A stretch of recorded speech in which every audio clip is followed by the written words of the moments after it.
We will get started here in just a moment. We're going to let a few more folks into the room.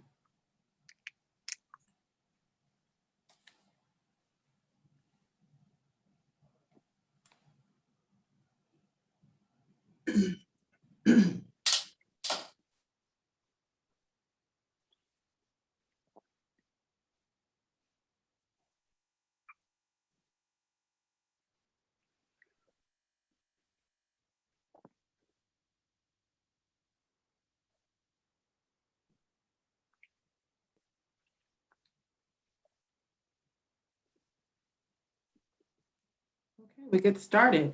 Well, welcome everyone to today's webinar, Trusted Ride, a new approach to providing transportation assistance. I'm Heather Edmonds, Program Associate with the National Aging and Disability Transportation Center. Before we get started, I'll quickly go through our agenda today. After our welcome and logistics, we'll have an AdTC overview with Virginia Dye's co-director with the National Aging and Disability Transportation Center. And then we'll hear from our presenters. And then we'll have a facilitated discussion and Q&A. And just a few housekeeping items. All participants are muted. Please stay muted unless you are speaking. The session is being recorded and will be sent via email along with slides and evaluation. And all materials will be put on the NADTC website. Closed captioning is available. To enable that feature, please go down to the bottom of the screen, click the CC button and click Show Subtitles, and that feature will be enabled for you. Questions should be entered in the Q&A box. Remember, please do not submit questions in the chat box, but the chat box is open for general comments or technical assistance. And now I'll turn things over to Virginia Dye to give an NADTC overview. Thank you, Heather. And I do want to point out that a couple of additional NADTC colleagues are on today. Including Melissa Gray, who will be leading the Q&A portion of this webinar, and Carrie Diamond, who is also with the NADTC. So very quickly, and I'm sure that many of you on this webinar know the mission of the NADTC is to promote the availability and accessibility of transportation options to serve the needs of older adults, people with disabilities, caregivers, and communities. We do quite a bit of person-centered technical assistance and information. We do training, such as webinars, and we seem to be doing more and more webinars these days. I think that's partly because we're not doing as much travel as we have done in past years. We have a great deal of work that we do on communication and outreach. We have a website. We have a LinkedIn site. We do postings on Twitter and Facebook. And we also have a YouTube channel. So please check out our various communication sites. We do a lot of coordination and partnership with others who work in this area of transportation, particularly as it affects older adults and people with disabilities. And on an annual basis, we typically have a competitive grant program. We're hoping to announce that grant program sometime this summer. I should also say that we are doing this particular webinar in partnership with Community Care Corps. For those of you who are familiar with Community Care Corps, it's a grant program that is funded by the U.S. Administration for Community Living.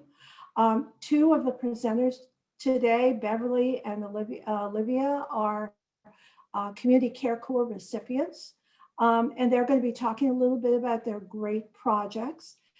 There is a new opportunity for grant funding, and Community Care Corps really does look at community opportunities to serve older adults, particularly using volunteers. And their new call for proposals is due on July the 9th. So don't forget that opportunity. And finally, Heather, could you put the poll up? Okay, we have one question on this poll. The question is, do you provide any of the following using volunteers? And please choose one. that best describes your program. I realize that some of you all use different names for these things. One option is escort or assisted transportation. Another is door-to-door, which is basically where assistance is provided from the rider's door into the vehicle and then out of the vehicle to their destination, to the door of the destination. Door through door basically implies that the assistance is provided at the site and that the volunteer stays with the rider until they get home. And curb-to-curb transportation, which is a very common way in which volunteer transportation is provided. Basically, the driver comes to the curb, the person comes out, gets in the car, and gets out of the car without assistance. So please complete the poll, and I'll wait a minute to get results. Nothing's happening. Host and panelists can't vote. Ah, Right. there's a, that explains that. I was thinking the same thing. All right. I'm Our always opinion eager to get my count opinion. just today. Okay, so Heather, I need to put my glasses on for this one. So we have about 9% of the respondents saying that they do escort or assisted transportation, door to door, 19%, 12% door through door, and 22% offer curb to curb. And interestingly, more than half of the participants on the phone don't do any of those things. So they are very, very interested in the information that we have to share today. So with that, I'm going to turn it over to Alan LaPatin, who is the founder of TrustedRide Certified, and he's going to introduce one of his colleagues, and they're going to tell us a little bit about how this model works. Alan? Thank you, Virginia. I really appreciate it. And good afternoon, everybody. It's a thrill to be with you here today. A little bit of a background. For the past 40 years, I have been advocating on behalf of regulatory and legislative changes in programming for early childhood and aging populations, twinkle to wrinkle, as I like to say. But it's personal experience that really has given me an idea that we've hit on a program that can save lives, save money, and save heartache by filling a gap that I think we all recognize in non-emergency medical transportation, and namely chaperone rideshare and chaperone support. Today is my 65th birthday, and I can't think of a better way to spend it than with you all. Thank you for the birthday wishes. Glad you could be here. But I read about the 3.6 million missed doctor's appointments at a cost of $150 billion annually, where transportation is a major hurdle from a patient getting from point A to point B. And yet at the same time, a study by the National Center, and I want to thank Virginia and the National Center, the N4A, and Easter Seals for supporting this today. But I read a survey that they had done that said 7% of older individuals who were interviewed said that they did not have access where they lived. They did not have access to rideshare, which meant 93% did have access to the likes of Uber and Lyft, or even volunteer services. Okay, so if 93% have access, why have only 6% of older individuals used rideshare services? And I'm not promoting rideshare services, I'm promoting getting people where they're trying to go. But what's the big difference? Now, Virginia mentioned earlier, we talk about the availability and accessibility of transportation.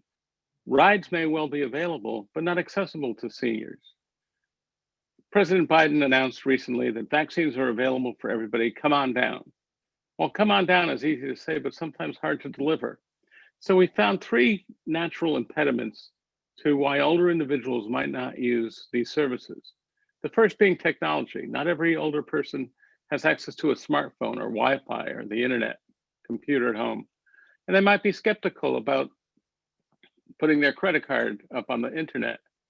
The second issue we found was safety and security, that older individuals might not want to get into a stranger's unmarked car. They didn't feel comfortable traveling alone with someone that they didn't know who didn't have any markings of a overseer or a corporate head.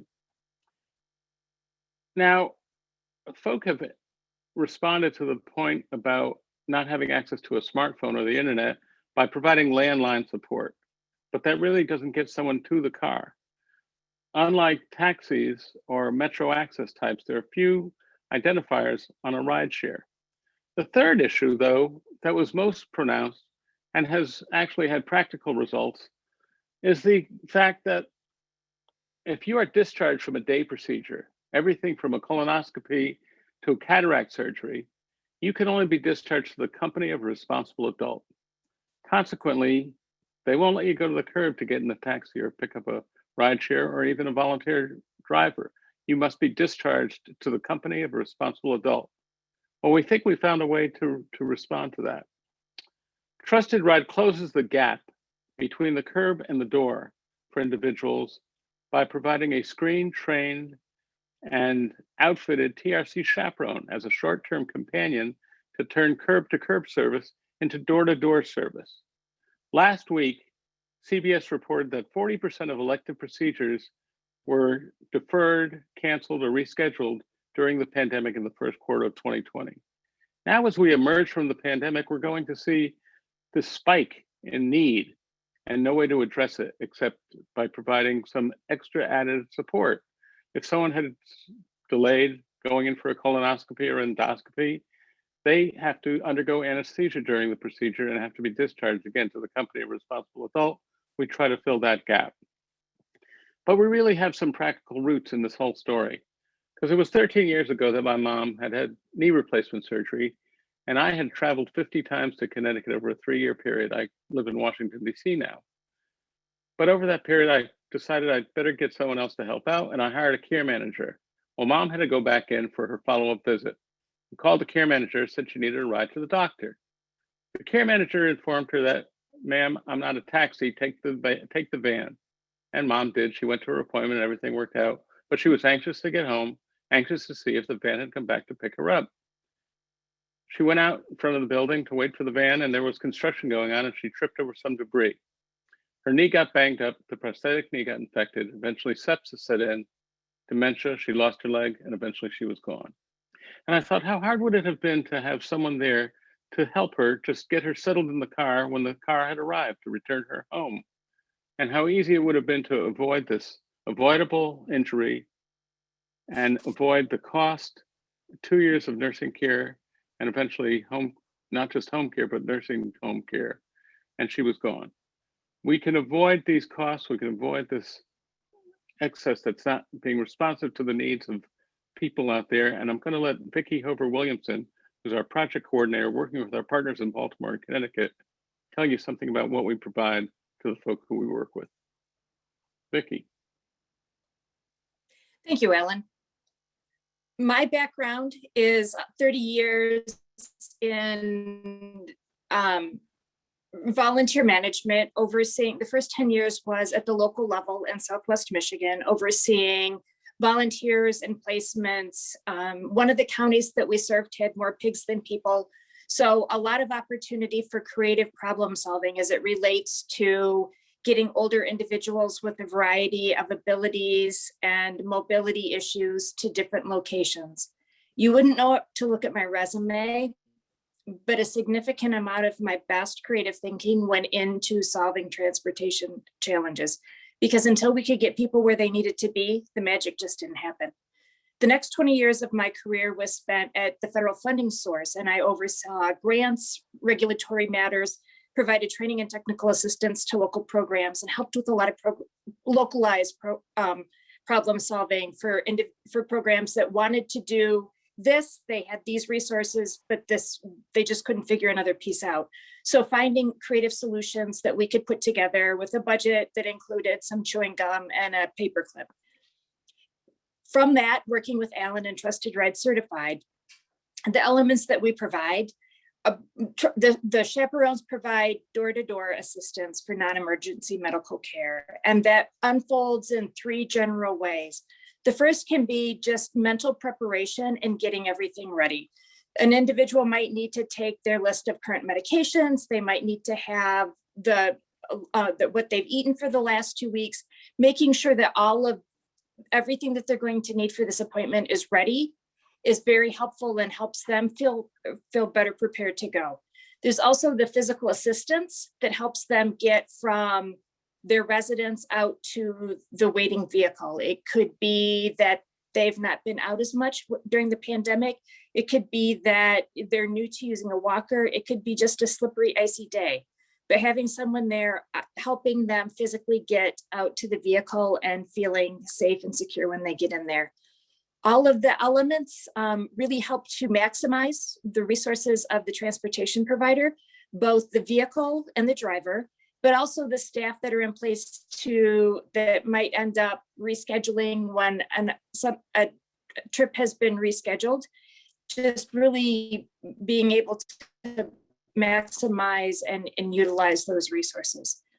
We provide the responsible adult. Oftentimes, our chaperones are more trained and have more recent experience than a family friend or neighbor, and they can easily help someone get home after they've had cataract surgery. And what a wonderful way to be able to help someone re-engage in the community, but to be able to restore some of their health. They are a great alternative to family, friends, and neighbors. Sometimes it is a ongoing need. Other times it's random because the family, friend, or neighbor that assists them has been gone on vacation. They provide outreach to facilities during COVID. One of our partners worked ahead of staying on track of who needed their second vaccine. So if someone had received their first vaccine, they already knew when they were going to need the second one, got that scheduled, and help keep it more streamlined. They provide safety and security. As Alan mentioned, sometimes there's just apprehension around using transportation, or if it's been a while since they've used transportation. Also, the ability to make sure that the front door is locked. After the walker's out the door and the medicine and all of those things, they can really help make sure that just the final touches are in place. They can book it, they're booked in advance most of the time. And again, that helps for transportation providers, making sure that everything is locked in place. They can also be very flexible if there's a need that comes up suddenly and work together to help fill those needs. Throughout the pandemic, they've provided healthcare check-ins, so touching base with the client before transportation to make sure that they don't have a fever or any of the elements that might indicate that they had a virus or anything else that might be contagious. And they also can provide phone check-ins. So maybe they've been the responsible adult to help someone after cataract surgery. They're checking in on them as they get them home to make sure everything's okay, and potentially call again that evening or in the morning, just to make sure that everything is going well. The way that we provide that, we have 24-hour-a-day training that's available to potential chaperones. So they can go online, they can complete the training. It includes information about individuals' compromised mobility. It covers HIPAA. It really has soup to nuts of everything they'll need to know. There's a certification quiz at the end, and as they complete and pass that, immediate notification is sent to the local staff of the TRC program, and the applicant, the chaperone, receives a certification in the email by email.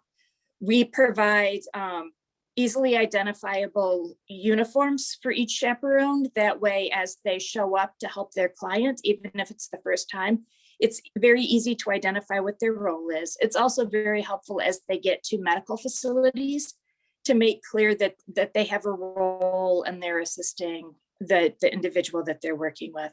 The uniforms are co-logoed, both with ours and with the local provider, and they're also designed to have for scannable credentials to be sure that in larger medical facilities or other entities that it just really helps ease transportation and the flow of assisting individuals.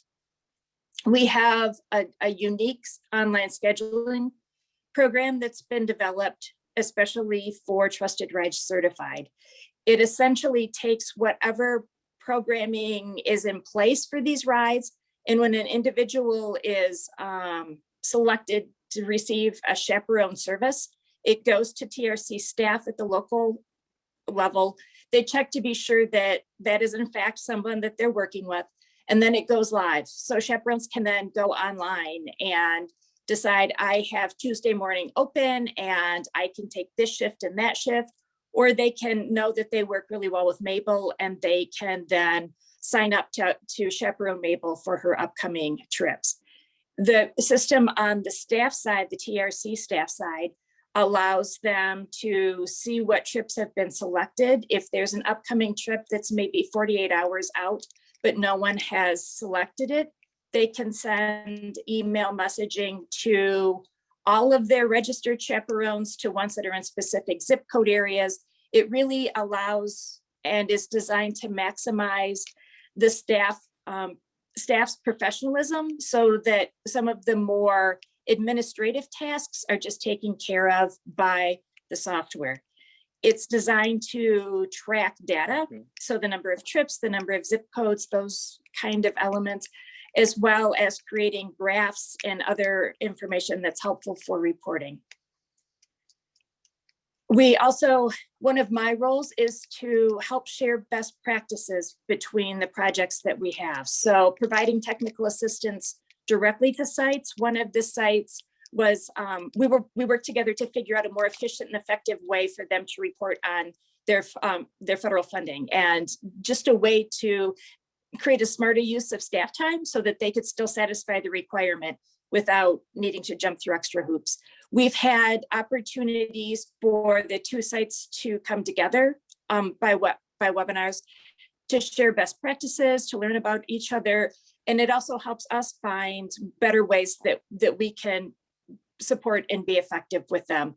One of the ways is public relations and social media, working with both sites to figure out what is going to be effective there. And as we've come through the past year, it feels like a fair amount of our time and energy has been in creative problem solving to suit the immediate need, and then creative problem solving from there as requirements have shifted or vaccination locations have shifted, as and we've been very successful through that. But as we're getting back to the design of the program that we originally intended, really making sure that we are working effectively with the sites and that we are telling their story in a way that speaks to the community. I'm next going to introduce Olivia Farrow. She is with St. Agnes Hospital through Ascension in Baltimore. Olivia. Great. Thanks so much, Vicki, and thanks, Virginia, and thanks to Community Care Corps for allowing us to really be engaged in this work. It's so fantastic. So I'm Olivia Farrow, the Director of Community Engagement for Ascension St. Agnes here in Baltimore. And Alan approached me and said, hey, let's think about doing this and applying for the Community Care Corps grant.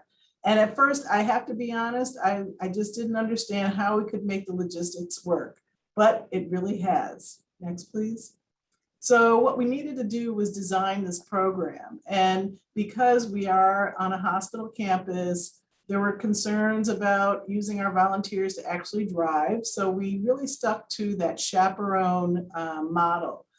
So we looked at providing door-to-door chaperone service for older adults and those with disabilities, and really looking to figure out how we can support those patients attending outpatient appointments on the hospital campus. And so we have everything from a cancer center here, heart failure center, cardiac rehab, therapy, physician practices all through the campus. And so these are different appointments that, we know that especially our older adults needed help with.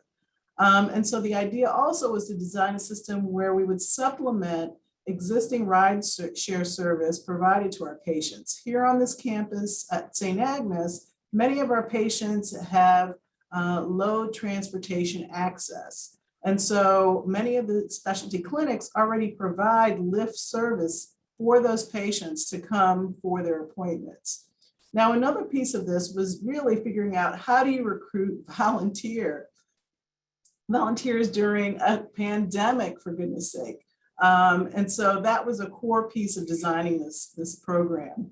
And then with the grant money from Community Care Corps, we were able to hire 2 staff persons to coordinate services, recruit volunteers, et cetera. Next, please. And so for our pre-implementation, what we had to do was really reach out to those specialty clinics on our campus, such as I mentioned, Cancer Center, Heart Failure Center, to figure out how they could identify those patients who really needed a service of a chaperone, assisting them in that transportation. We needed to reach out to patients. There might be some patients that weren't identified by the specialty clinics, and we needed to target those, especially, we have access to an electronic medical record system here, to identify those who had missed many appointments, had canceled many appointments. You know, they cancel for various reasons, but we know transportation and the ability to access that transportation is a key reason. We also needed to coordinate with our hospital's volunteer services office. They are in charge of onboarding all volunteers for the hospital, but we needed to really kind of get that relationship a little bit different than what they had been doing in the past, because this was a federal grant. The grant and the program is really based on volunteers. So we really needed to be able to onboard volunteers very quickly, engage volunteers quickly. So that was a lot of work in coordinating with our hospital's volunteer services. And then of course, we reached out to other organizations to advertise our volunteer opportunities. And then we needed to set up another Lyft account because our specialty clinics have Lyft accounts for their patients, but we needed to set up an account for our chaperones because that is how we were going to get our chaperones to the patient's house and back to the hospital. So, and then the data collection system, Vicki mentioned a little bit about this. We first started with an Excel spreadsheet paper for the first month or two, but then we connected with the ride scheduler system, which eventually allowed us to really make those connections with our patients and the chaperones more easily. Next, please. So let's talk about a typical chaperone day. And I think someone mentioned this in the chat as to actually how this happens. So a week ahead or more, our chaperones will schedule an appointment with a patient. Now, sometimes we have volunteers who just tell our program staff, hey, I'm available on a Monday and Wednesday from 8 to noon. If you have patients, let me know. Or we have volunteers who would like to go into our ride scheduler system, and then they can schedule their own appointments because the patients are listed there. So what happens is that we schedule a Lyft ride for that chaperone to meet at the patient's home. So the chaperone takes a Lyft ride to the patient's home and meets the patient at their doorstep. The patient's Lyft ride then arrives and our chaperone escorts the patient to the patient's Lyft. And they get in the Lyft with the patient and they're able to talk to the patient, you know, kind of break that wall of social isolation a lot of older adults have been feeling. And then also fill out pre-surveys that are required of our grant. And just, you know, help the patient feel a little more comfortable as they're about to go into their appointment.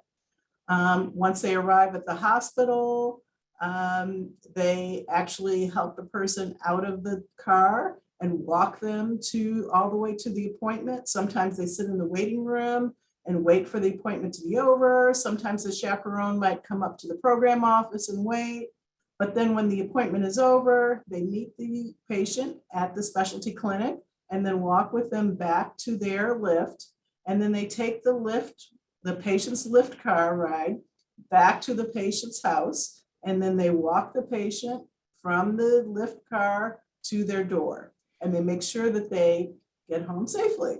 And then at that point, our chaperone will either have a Lyft called for them to go back home if they happen to live close to that particular patient, or they'll have a Lyft ride back to the hospital because maybe they have other appointments later that day. So that's really kind of a typical day for a chaperone. Next, please.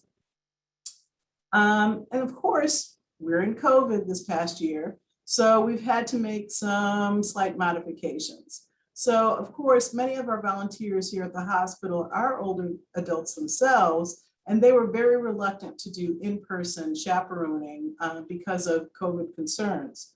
So what we decided to do is figure out how we could do a virtual chaperoning.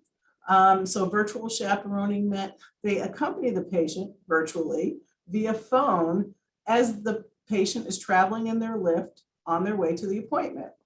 So the virtual chaperone can find out how they're feeling, make sure that they know where they're supposed to go when they get to the campus.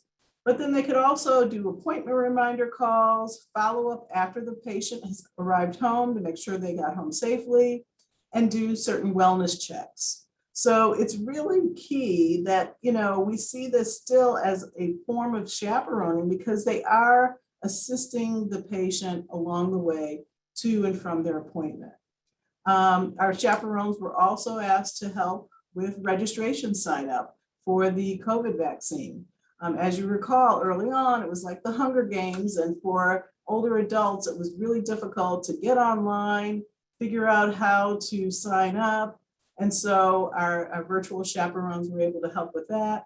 And then also with clinic support around registration and administrative support at our on-site clinics here at the hospital, because we were partnering with the Department of Aging. And so we had a lot of older adults here in person on campus receiving their vaccine, and our volunteers and chaperones were able to help with that. Next, please.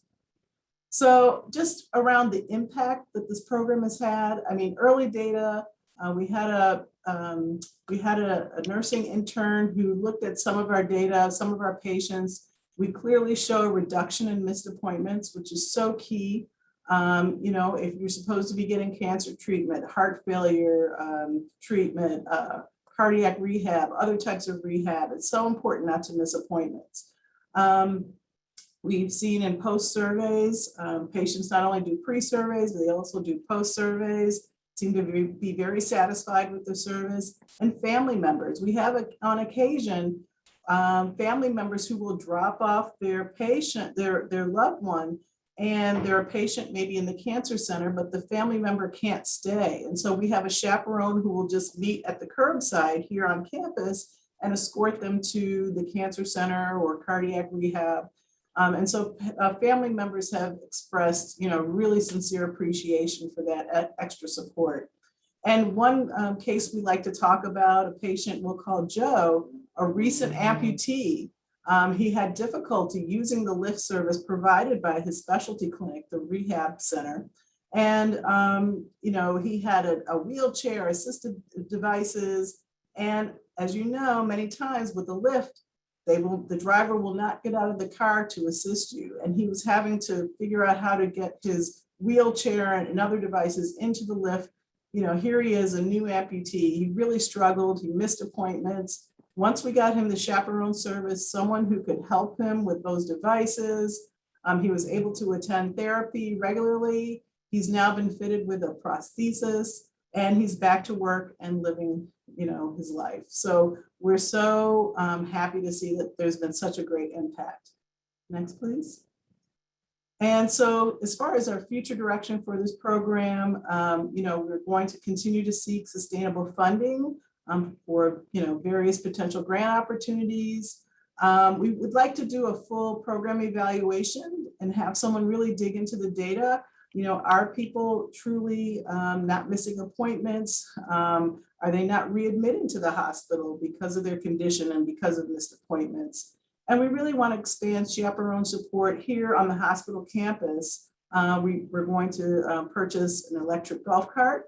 Our campus isn't that big, but actually people do have a bit of a struggle going from our imaging center to maybe the diabetes center. And so we want to be able to help people as best as we can get across campus easily.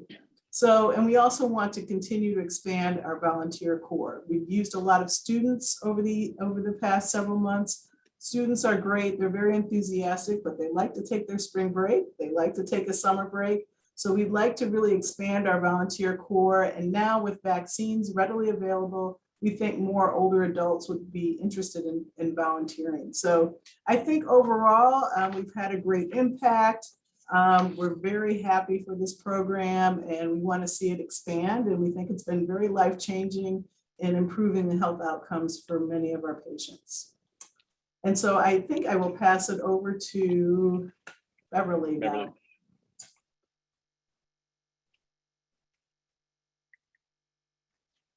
Beverly, you're muted.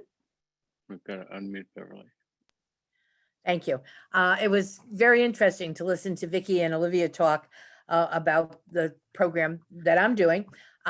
And each person who spoke describes different aspects of the program. There's a lot of overlap between Baltimore and us and the national vision, but there's also a tremendous amount of commonality. And I am finding that one of the advantages to this program and the way it's been allowed to roll out is we've been able to tailor it to meet the needs of our agency, our community, with the same, all with the same long-term goals, but not with one cookie cutter model.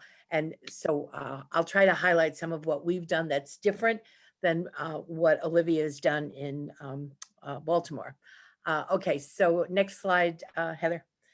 So you've heard a lot about the programs. Just as everyone has talked about, the big focus of our program is that it utilizes volunteers. So at my particular agency, we have an entire department that's called Volunteer and Training. And it's a longstanding department. We're an old agency on aging. We were the first one in Connecticut. And we have a long, long history of recruiting volunteers and using them throughout all of our services. Hundreds and hundreds of volunteers at any given time we are using in a variety of programs. So this was not a big stretch for us to add a new program and utilize volunteers. We have very good recruitment methods and so on. But with this particular program, it required us to take a look at all of our materials and wonder, do we need to be targeting a different person? What are the actual attributes that an individual would need to be a successful chaperone? A lot of our volunteers are in the RSVP, Retired Senior Volunteer Program. And many are, well, they're all older adults to begin with. Many are frail, many are vulnerable. Many utilize assistive technology for their own independence. They don't necessarily make the most effective chaperone when you're sending someone to try and help someone else with their walker and so on. So we had to start looking at how do we describe this position to recruit the ideal person. And then we thought, well, maybe what we want to do is target the younger volunteer. Maybe we want to utilize our connections with the colleges to recruit students from nursing programs, medical programs, social service programs. We had some success with that, but we also found, as Olivia referenced, they also want their breaks and their time. Their life is on a different schedule than the schedule of a community dwelling elder. And so they didn't necessarily make the ideal perfect volunteer. The volunteer that we have found in our program that seems to be the most effective is the newly retired, younger old, who still wants to be active, still wants to be vital, has a lot to give back, but is in pretty good physical shape themselves.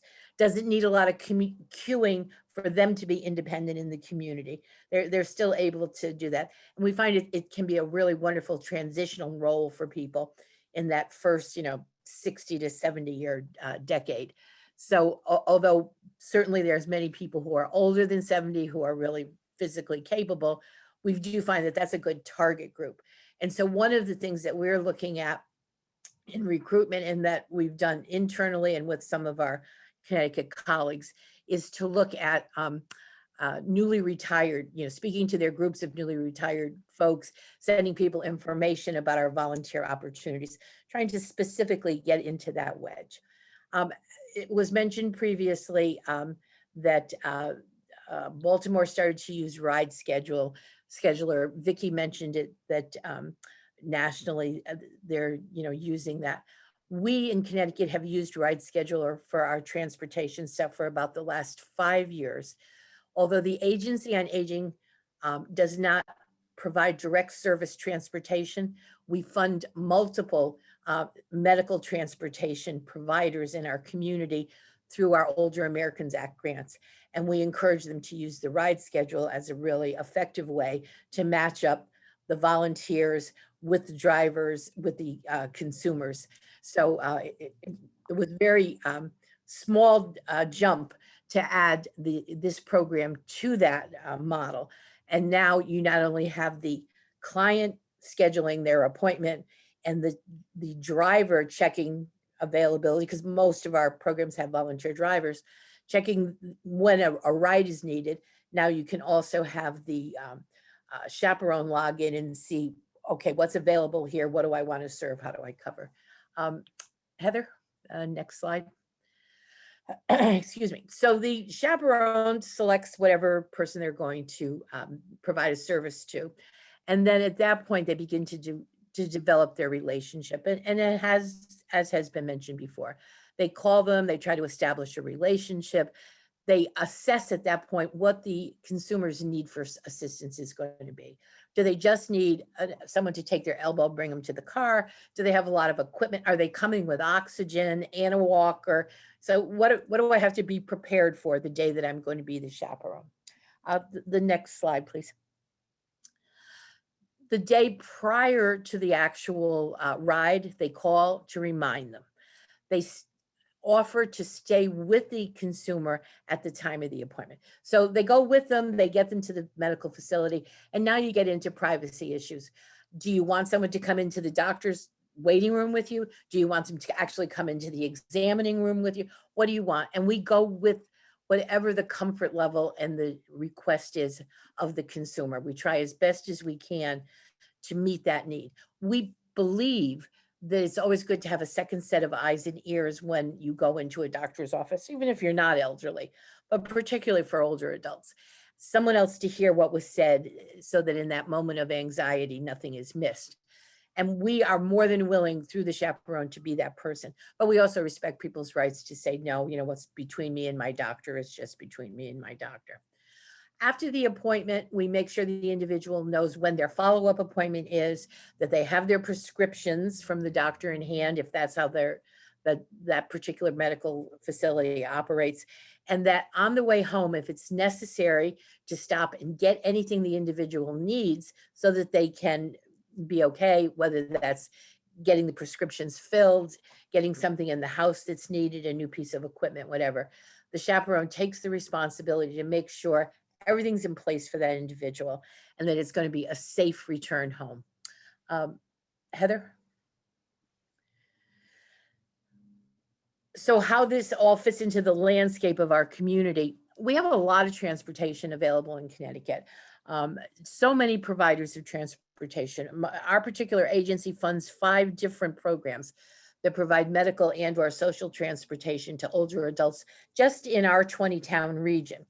The state provides some transportation. There's some public transportation that's available with or without assistance. We have a lot of transportation. But I just completed our area plan survey of older adults, and we interviewed 200 older adults. What's the #1 gap in the community? Transportation. Nobody is satisfied with the transportation. And when you try to break it down a little more, it isn't that there are no rides available. There are, as Alan was describing so eloquently, there aren't rides available with the assistance necessary for the individual to feel safe, to get safely to and from their appointment, and to make sure that after it's all said and done and they're home, that everything is okay, that other set of eyes and ears. And maybe you don't consider that transportation. Maybe you only consider the things that happen on the 4 wheels. But without those attendant services to that transportation, the transportation is ineffective. If I have a fellow that recently started dialysis, and he lives in our lower Naugatuck Valley, has to travel to New Haven for dialysis. So you don't live in this area, it's about 20 miles. It's not a big trip. But if you live in the valley, traveling to New Haven is a big deal. Everyone in the valley stays in the valley.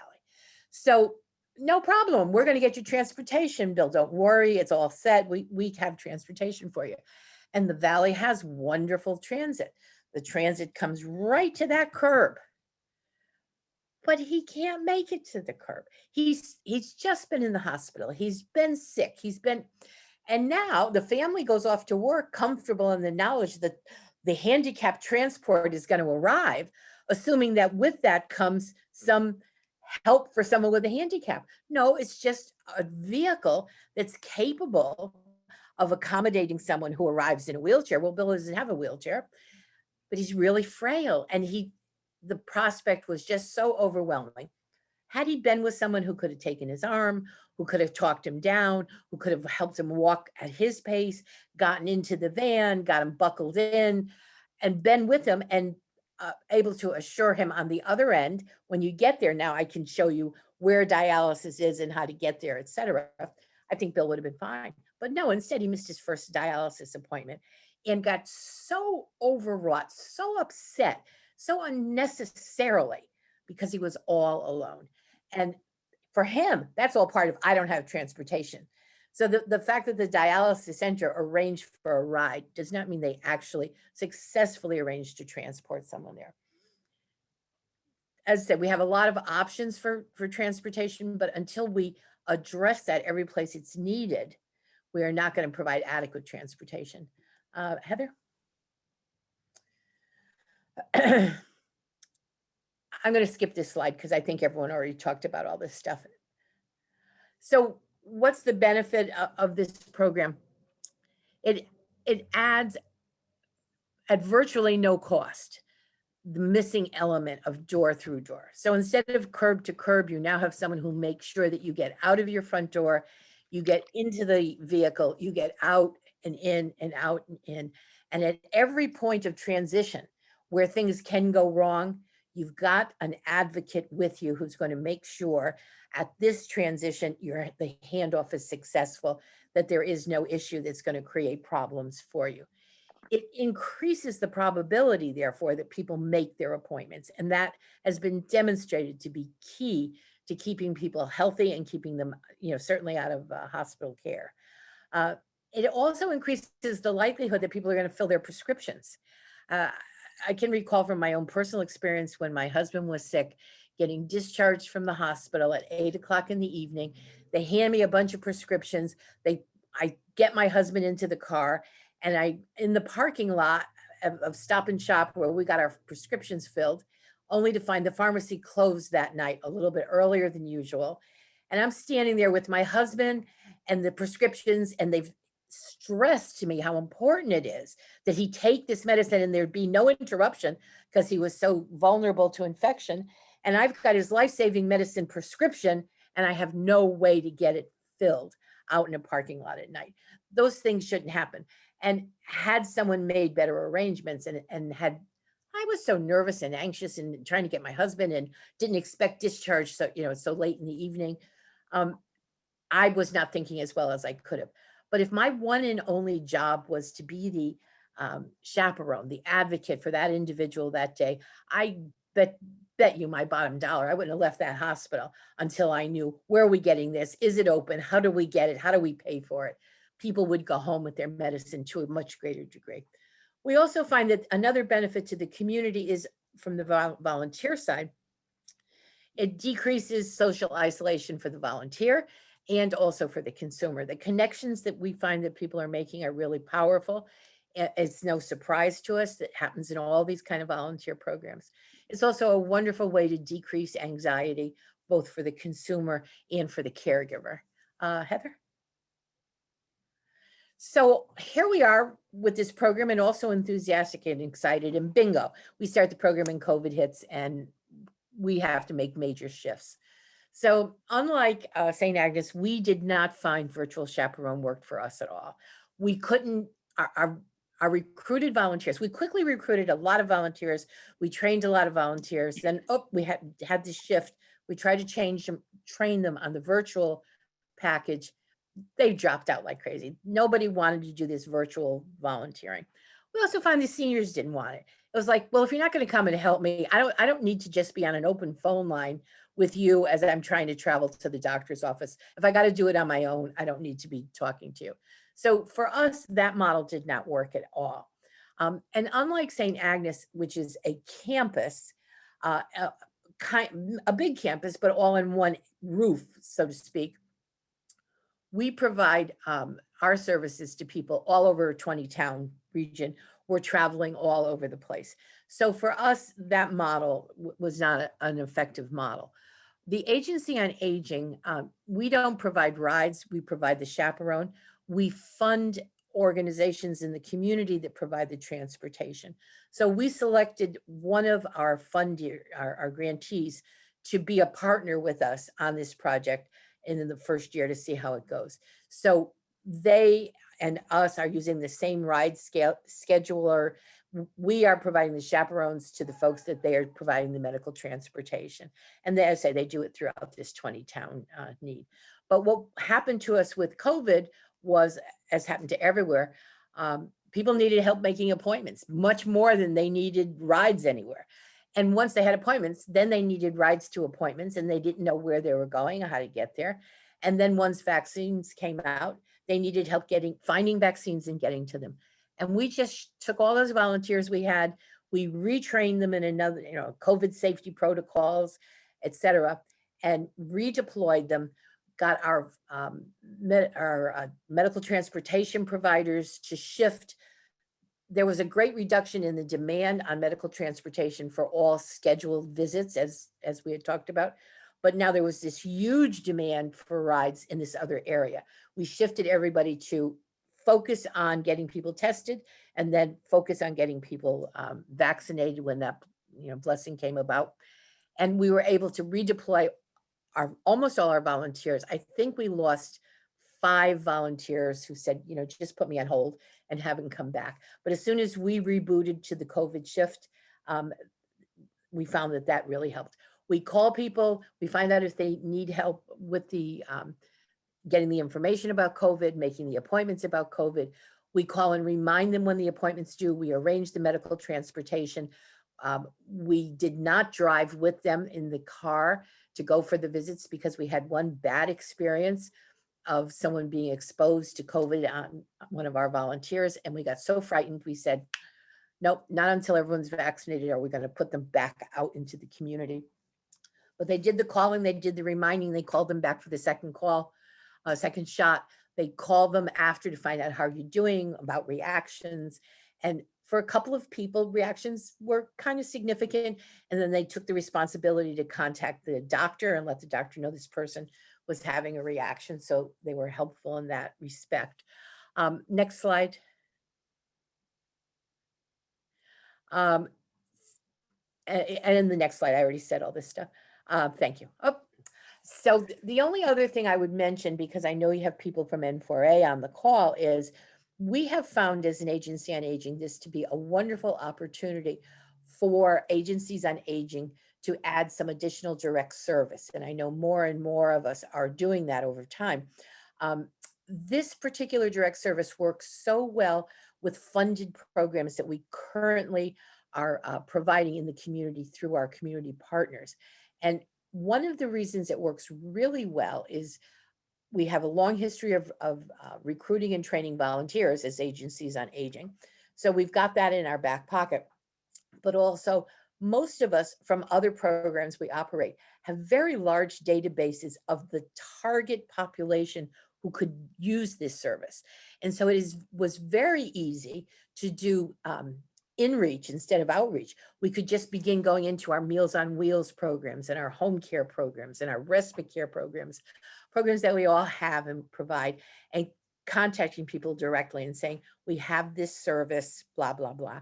And so almost all of the referrals that we've received, both for the virtual, or for the chaperone and for the COVID related activities, have come from our own existing clients who are already in our systems. So it's really, really been a really good partnership. And I would strongly encourage anyone in an agency on aging to look into it and add it as a service that you're providing, because it's really needed. And as Olivia was saying, we have to dig into the data and actually see that the chaperone made some difference. But I would be shocked beyond belief if we don't find the data supports it, because it just make such sense. So thank you very much. It's great talking with you. Thanks so much, Beverly. So we are about 6 minutes out before 3 o'clock. So not a lot of time for a lot of questions. And we do have a lot of questions in the Q&A. So I do want to let participants know whatever questions we do not get a chance to get to today, we will make sure we provide these questions to our presenters and have them respond following, and then we'll send that out in the follow-up material. So did want to let you know that as well. So Could you also put our contact slide up if you get the chance? What's that, Alan? You can put our contact slide up. We sort of just glance through it if people want to follow up as well. Both Vicki Okay, and I are available. so just to let everyone know, slides and the recording will be provided after the webinar, so they'll have all that information. So thank you so much, Alan. So there were several questions regarding training in the Q&A. So in terms of what types of volunteer training do you provide, if any, to the volunteers, and then also training for your drivers. So I just wanted to find that question. So what kind of training, if any, is provided to the volunteers? And also talk more about the provider training, how long the course is there an exam associated with that, any CEUs or recertification requirements. So kind of in a bucket, if somebody can talk a little bit about the training for volunteers and also training for your providers. If one of our partners want to talk about what we do internally, Vicki, you might want to address the online training. Absolutely. We have online training that's available for the chaperones, and that is available for anyone who is interested. They receive that information through the local staff. Our training for local staff, and I think part of what has been expressed wonderfully is the programs are different. So we have set training around how to use our ride scheduling process and how to utilize background checks and those other elements that we provide.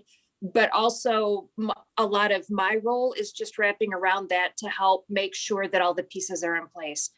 We are not at the point where we have ongoing educational requirements, but I can definitely see opportunities for collaboration and working together and just making sure that we're good at what we're doing, and we continue to expand it as more opportunities become available. Melissa, training, can I just ask for a little clarification? Are we talking about with this online training, is it X number of hours? What topics are included? Are all volunteer escorts or chaperones required to take the online training? Yes, all the chaperones all must take it. I'm guessing it's maybe a 20-minute online training and quiz. We covered the essentials of what they would need to know regarding if there's an emergency, if they have received other professional medical training, that their service as a chaperone is not covered by that. In that role, they are serving as a chaperone. For the staff, it is more comprehensive than that, and that is also online and would take probably a good day to go through the information that we have. But in addition to that, it would be basically on-demand technical assistance working with me, with the other elements within whoever the service provider is, to make sure that we have the construct that is going to create a successful program. And Working training with is supplemental to whatever the local grantee is doing as far as volunteer training as well. I mean, that's the first and Yes. foremost. In New Haven, I believe, I'm not the one who did it, but I believe we did 3 2-hour sessions with the volunteers in groups. We did small groups, and that covered a basic thing that we require for all volunteers at our agency. What are our policies and procedures, signing in, signing out, use of, confidentiality, all that sort of stuff.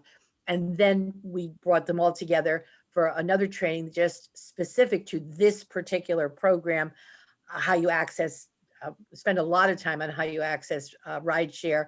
People were a little intimidated by the online use of it and so on. Can I just call up and say I'm available, And so it took some encouragement to get people to use it. So that's what we did. And then when COVID hit, then we did a whole separate additional training on safety for yourself, safety for the clients, and how to operate in a COVID environment. Right, and at our hospital, we have basic volunteer service training that we added to the TrustedRide training, online training. And then just recently, we had a refresher training going over with volunteers about being on the lookout for elder abuse and different little topics like that. So. Good afternoon, everyone. I just wanted to add, my name is Javon Mangum. I'm the manager for the chaperone program here in St. Agnes. I just wanted to add, in addition to that, we also, for our virtual and more so our in-person chaperones, offer shadowing training. So we have where they come in on site, and before we just essentially throw them out in the field to help them have that transitional period to gain some in the field experience. They shadow us as well as other seasoned chaperones, so to speak, so that they get a feel for what they're doing to build their competencies. I forgot about that, but we do that as well. Yep. Okay, great. Oh, thanks everybody. So we got to one question and we are now at the top of the hour. So as I mentioned, we'll get the remaining questions to our presenters, and we will follow up with you with those responses as well. So thank you to all of our presenters. We definitely appreciate you taking your time out today to share about this wonderful program. And with that, we will bid everyone good afternoon and have a wonderful week. Bye-bye. Happy birthday, you. Alan. Happy birthday. Thank you. Happy birthday, Happy Alan. birthday. Thanks, guys, and keep it real.